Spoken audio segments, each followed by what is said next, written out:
Hello, hello, tu vas bien? Je suis très content de parler d'Ésaïe 4 aujourd'hui et j'ai particulièrement à cœur de bénir les femmes. J'ai reçu une révélation ce matin par rapport à ce passage. On peut l'interpréter de différentes manières, mais j'ai eu à cœur de parler aux femmes et de les bénir. Jésus honore les femmes dans Ésaïe 4. Et ici, on voit mon journal de ce matin. C'est facile, il n'y a que 6 versets. Et pourtant, ce sont 6 versets extrêmement puissants.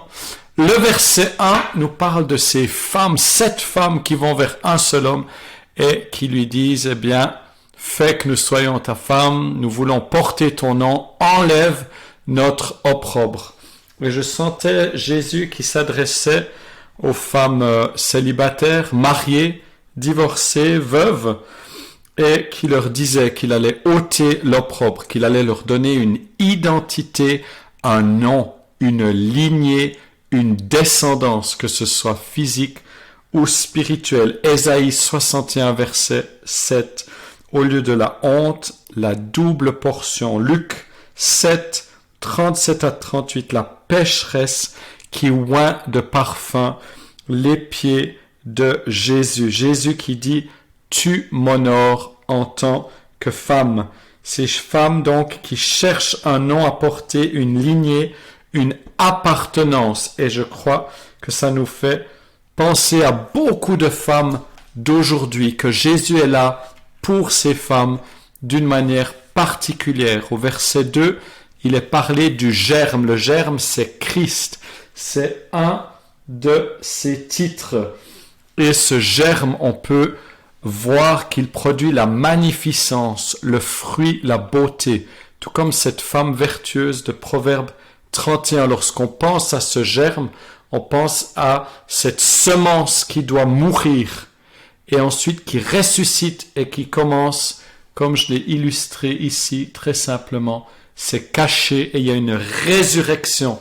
Et beaucoup de femmes en cette saison sont cachées et l'Éternel les appelle à une résurrection. Ésaïe 62, verset 4 nous dit, la terre désolée deviendra le plaisir de l'Éternel.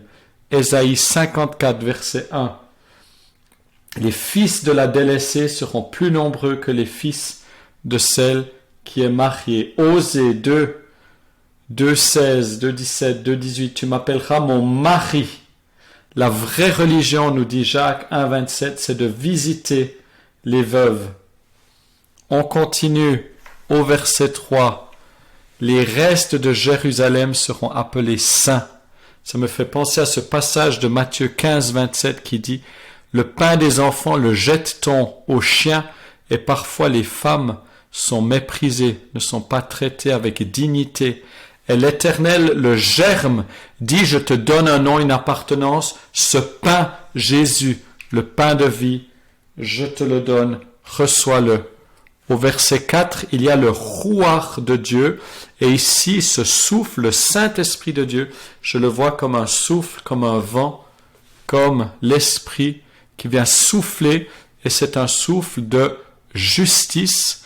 Et c'est un souffle de destruction qui vient en faveur des femmes, qui vient honorer, non pas dans un mouvement féministe de rébellion, mais dans un mouvement de Dieu pour rétablir la femme à la place que Dieu a prévue pour elle, différente de l'homme, de même valeur, mais avec une fonction différente et complémentaire. C'est pour toi aujourd'hui cette parole. Au verset 5, il est parlé de la montagne de Sion et aussi le Seigneur qui dirige les femmes qu'il aime, de jour une nuée fumante et de nuit des flammes éclatantes. Et pour toi qui es veuve, seule, divorcée, célibataire, mariée, l'Éternel te rachète.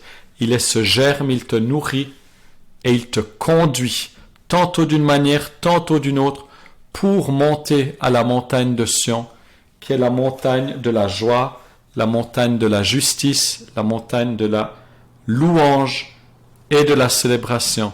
Et finalement, on voit au verset 6, c'est incroyablement beau, je t'encourage à lire Ésaïe 4 lentement, on voit qu'il est un abri, un refuge, un asile contre les aléas du temps, contre la météo. L'Éternel est cela pour toutes ces femmes. Il te conduit avec cette nuée de fumée, de feu, mais aussi il est cette protection. Donc voilà ce message que je voulais adresser aux femmes.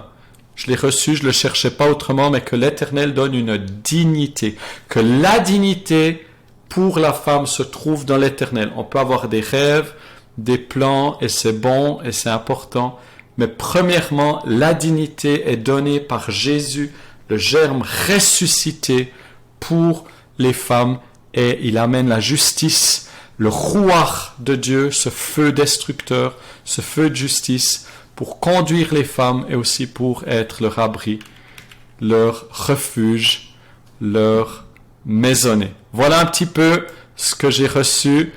Et ici, sur cette dernière image, on voit les différents thèmes et les passages bibliques que j'ai mentionnés. Merci pour ton attention. Sois super béni. À bientôt. Ah non, je vais prier pour les femmes. Je proclame ta gloire, Jésus, sur les femmes et même les hommes ici, que ça puisse les toucher d'une manière particulière. Je proclame rédemption. Je proclame, Seigneur, que tu vois ce désir d'un nom, d'une lignée, d'une appartenance. Et nous l'avons en Christ. Seigneur, tu es celui qui donne la dignité aux femmes, qui les rachète. Tu es ce germe, ce pain de vie où nous pouvons nous nourrir. Et merci, Jésus, parce que ton rouach vient. Merci parce qu'il est justice et destruction de l'ennemi. Merci, Seigneur, parce que tu conduis de jour et de nuit toutes les femmes, tu mets cette assurance qu'il n'y a plus d'orphelinat, qu'il y a l'adoption du Père. Et merci parce que tu es un refuge et un abri et une maison. Dans le nom de Jésus-Christ, le Fils de Dieu et le Fils de l'homme. Amen.